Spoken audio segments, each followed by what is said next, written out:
helping you navigate the rocky path of fulfilling employment. Here's our career Sherpa, Julie Bauke. All right, well, I'm sure you heard about this at AK Steel.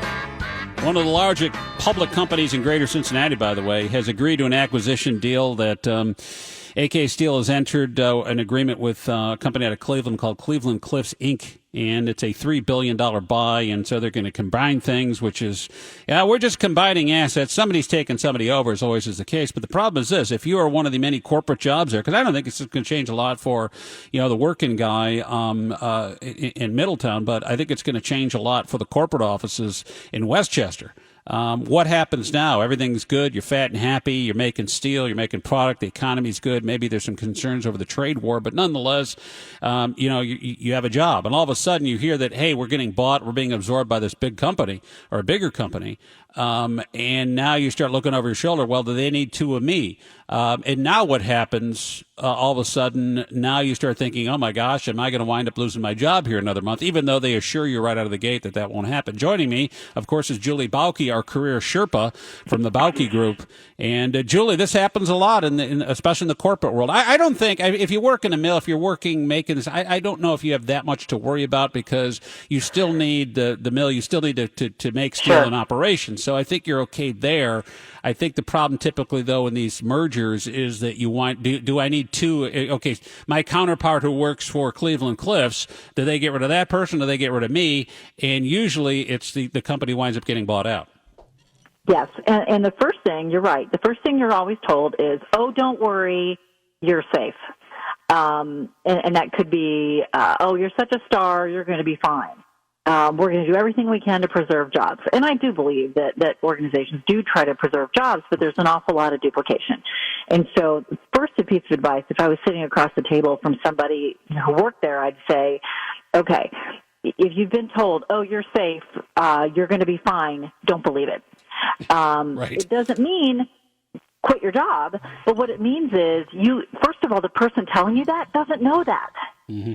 And, so there's no such thing as a guarantee. And if you haven't learned that by now, I don't know what to tell you. Well, unless they put a contract in front of you, said, here's a 10-year deal that guarantees you. But if they're not willing to do that, because I've seen it, what they don't want is all the rats jumping off a sinking ship, because now they got real problems, because you're not going to hire someone temporarily to come in, and they need you until they don't need you anymore. So keep that in mind. Exactly. That's right. And so they don't want, because what happens generally in these kind of cases is the people who are the most marketable, they leave first. And so you definitely are going to be told what you need to be told to keep you where you are until they decide they don't need you anymore. Mm-hmm. It's just the truth. It's just the way corporations operate. And so if you've been told anything, like you're safe, no matter what you've been told, keep that. Just say, but you have to look out for yourself. And so the first piece of advice is don't panic. And I know that's easier said than done. Mm-hmm. But I have seen people make really rash and ultimately stupid decisions because they were in a panic. They start thinking, oh my gosh, I've got kids going to college, blah, blah, blah. Yep. Remember, this is a really good job market. And so your chances of being employed again relatively quickly are good. You will probably also get a severance package that will give you some breathing room to think about what you want to do. But the worst thing you can do is, as soon as you got this news that this is going to be happening, or even if you're tapped on the shoulder and told you are duplicative and we aren't going to need you anymore, the dumbest thing you can do, but it's what everybody does, is you start picking up the phone and calling people you know. Do you know of any jobs? Who do you know that can hire me? Mm-hmm. We start to panic. We go into action mode before we really thought about, what do I want next? What do I really want to do? What's most important to me? The goal should never be just to get a job, unless you're truly at risk of, becoming homeless or, losing Well, your because house. presumably you have a bit of time. They just announced this deal, and it's going to be, it's got to be approved, right? Because it's a public company. Yep. So you're talking about maybe a year? Yeah, it's hard to know, but maybe if by the time it takes to get everything approved, A, and then B, whatever kind of severance you might get on top of that, you really do have some breathing room to step back and say, what do I want to do? Right. And that's what you need to do now rather than go. But here's the problem, Julie, as we know, how many people typically in a workforce, out of 10 people, how many people go full deer in headlights mode? Like, oh my God, the end is coming, and they're paralyzed by fear and not doing anything. 9 out of 10. Or they're either paralyzed or they reach out and decide any job because they want to get away from that uncertainty. And so what they do is they look for any other job. But what they don't realize is that whatever job you go to, it's also an uncertain job. And guess what? Now you're low man on the totem pole. Right, right. And so just jumping from one uncertain situation, the truth is they're all uncertain. Anybody out there listening, this could happen to you. Right. And our temptation is to put our head in the sand and believe that it's not going to, or if it does, I'll be protected. But you always have to be ready to move. And so really, if you're at AK and you're in an administrative role and you're thinking, this is the time to start start gathering up getting your resume together, start to begin to do that a little bit. Remember, you don't have to quit or you don't have to leave, but you do want to be ready and figure out what is my next best move. And that's a really hard question. But the dumbest thing you can do is just start jumping out there and interviewing and networking without any clue what you want to do next or what you want your next role to be or what you want that culture. How do you come up with that conclusion? So the first thing you have to step back. So it's, to me, I say everybody ought to be ready for that at all times. So here's just some questions. Do you want more of the same? Do you like what you're doing and you want to keep doing it someplace else? That's probably the easiest way to go. The next would be I like certain parts of it, but there's other parts of it I don't like. And if I could find a role where I could do less of the stuff I don't like and more of the stuff I do, I'd be happier. Good. In fact, I'd probably do better and make more money. All right. So then how do you find that? I guess that's the next big step. Okay. Once you realize this is what I want to do, this is where my skills are, this is what I'm passionate about and like doing, not so much this, but this, now how do you market that? How do you find that connection?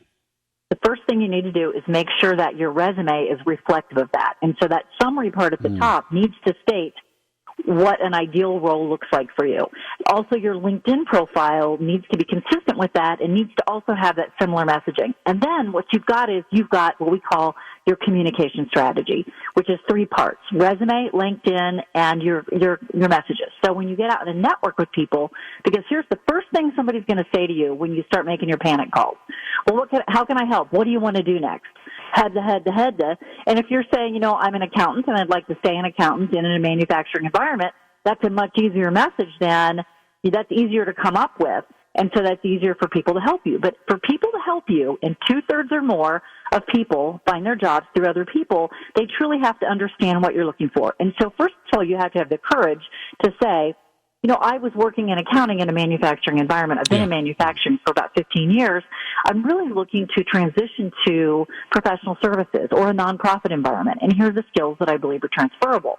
Before you can have that first conversation, you have to be able to answer the question, what do you want to do next? And very few people can do it. Most people will tell you what they don't want to do. They'll give you here's what I'm not, I'll tell you, here's what I'm not doing. But to really put a stake in the ground in a non-panicked way and say with confidence, here's what I've done, here's my skills and capabilities, here are my accomplishments, here's how I'd like to use that next, in my next move. Ideally, I'd maybe work in this type of a culture or do in this kind of a company that does this sort of work. Or maybe I want to do something on my own or join a consulting firm. And so you've got to narrow it down. To immediately jump into the job market without narrowing it down is a waste of your time and everybody's time that you're talking to. And that's where people who only apply online, only about 12% of people get their jobs online. And so if that's your strategy, you're unlikely to land what's best for you. So getting that clarity on now that I maybe have this opportunity or I want to take this opportunity and I might get some runway with some severance and some notice. Now you have time to step back and say, okay, my slate is clean. Imagine my slate is clean.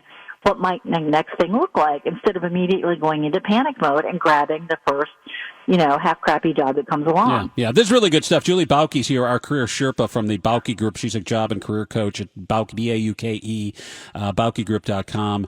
And we're talking about AK Steel announcing that they're being bought, or, it's funny how these things are. That's a merger. Well, no, we're absorbed. Well, somebody's buying somebody, right? And so a company out of Cleveland Cliffs, worth about $3 billion. They're going to wind up, taking over AK Steel. Now the question is, the guys at the mill are going to be fine, but because you got to make the product, I don't think that's in jeopardy. But the nice corporate offices off of Union Center, some 2,400 jobs in that big building there. Those are the people that have got to be looking over their shoulder. And that's what we're talking about is exactly how you do that. And now that you realize, okay, well, somebody in Cleveland may be taking my job over the next 6 to 12 months. What do I do now to make sure I can put food on the table? And so I guess how long should you allow yourself to be in shock, by the way? Because when this happens, it's like maybe humble, and all of a sudden it's official now and it's a news story and you're like, oh my God, what the hell's going to happen? How long do you allow yourself to be in fear? Well, it's like a roller coaster. Some days are going to be great where you think, you know what, maybe this is the opportunity I've been looking for to make a change. I've been complaining about my job for 6 years. Right. Some people will react like that. Other people will go into full panic mode, and part of it is your personality. But the worst thing you can do is enjoy the holidays, really maybe spend the next few weeks thinking about, if this happens to me, then what? What will I do? And start writing down stuff. What might I want to do? Gotcha. Where else might I like to work? What's important? So action, getting into action, and I don't mean calling everybody I mean really sitting down and talk to your family about it. Really think, what is it that's going to be my next? What are Gotcha. my possibilities? And that's what we operate in my company is helping people see what their best possibilities are, because most people really undersell themselves in terms of what their possibilities are. And I think when you've been at a place for a long time, you start thinking, well, nobody will ever want me because all I know is this company. That's not true. Your knowledge might be about the company, but your skill set and what you've learned, that's what you're going to take with you to your next opportunity. All right. The Evolved Career is the podcast. Who's on this week? Yeah, we're still talking to Corey Carlson, the author of Win at Home First. Gotcha. The Evolved Career is about people who have taken their careers places they want to go based on their life and career experiences. And so really it's about evolving as a human and then taking that to your career. Very good. Next week you're having Seg Dennison on in the Evolved Career to talk about his career path and choices. I'm hoping that someday you will agree to be a guest on my show. You've never asked. I know you're really You've never asked. Down. Your agents keep asking me for money, and I'm not paying money to get you on my podcast, just so you know. All right. Okay, Julie Bauke. Thanks again for the time. Be well. I'll see you. I love you a bunch. There you go. But that's the BaukeGroup.com, by the way, and the Evolved Career.